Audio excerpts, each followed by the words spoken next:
Alright, another thing to talk about with respect to the underhood wiring of Megasquirt. Essentially, I just couldn't manage paying $90 for the harness. I'm sure it's worth it in time, but I'm trying to keep this cheap.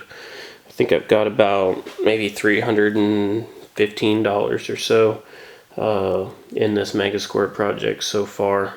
So basically, I have taken a lot of scrap wire I got, and there's various stuff I pulled off old machinery, and got it all sorted out. And basically, I just threw a big pile of wire on the ground, and based on the current requirements of each setup or each different system, and the number of conductors it needed for each system, I just picked some wire that I had laying around, so I think it should work pretty well. This is some old servo cable here. 4 conductors. They're decently sized wire in there, so I got that running out to the fuel rail here, to the fuel injectors. So 4 nice big conductors. I really only need 2 since I'm going to be batch firing the injectors, but if I ever do want to go sequential, I've already got the extra 2 conductors there, so I can just separate them out at the ECU. Be good to go. This is some of the sensor cable. I had a bunch of this, so I ended up running most of my sensors off of it. It's just 2-wire shielded, which doesn't really need to be shielded, but it sure won't hurt, I don't think.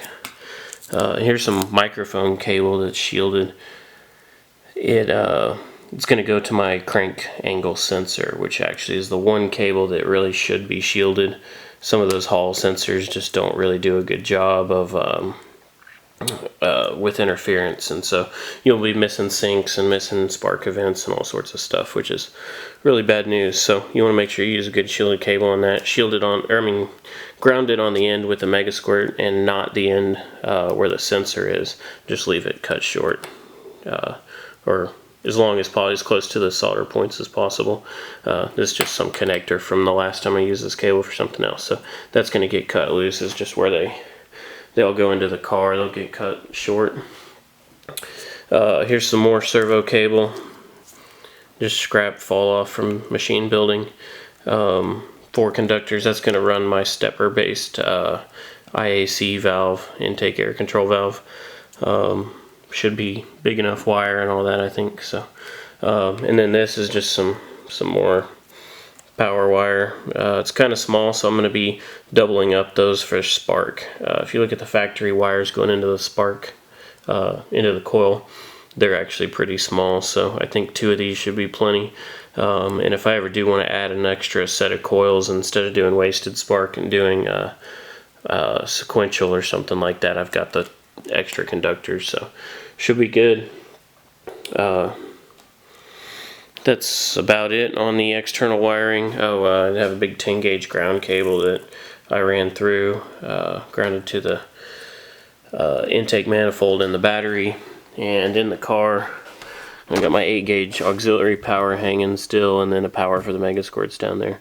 The rest of these sensor wires are all the same. One more actually is the TPS wires, just some sensor cable, real thin wire, but shouldn't matter. It's just a signal wire coming back, so very low current. But this harness is going to end up probably a lot bigger physically, probably a lot heavier too if you care about that. So definitely buy a harness, but I went this route to try to make my own, and I'm going to terminate it into some of these little junctions here. That's going to give me some nice test points. I almost talked myself out of doing this about 5 different times, but I think for strain relief on these big cables, and a couple of other reasons, test points and ganging up multiple connections into one, I think probably this will be just fine. So we'll get more into that later on. But that's about it for the general underhood wiring.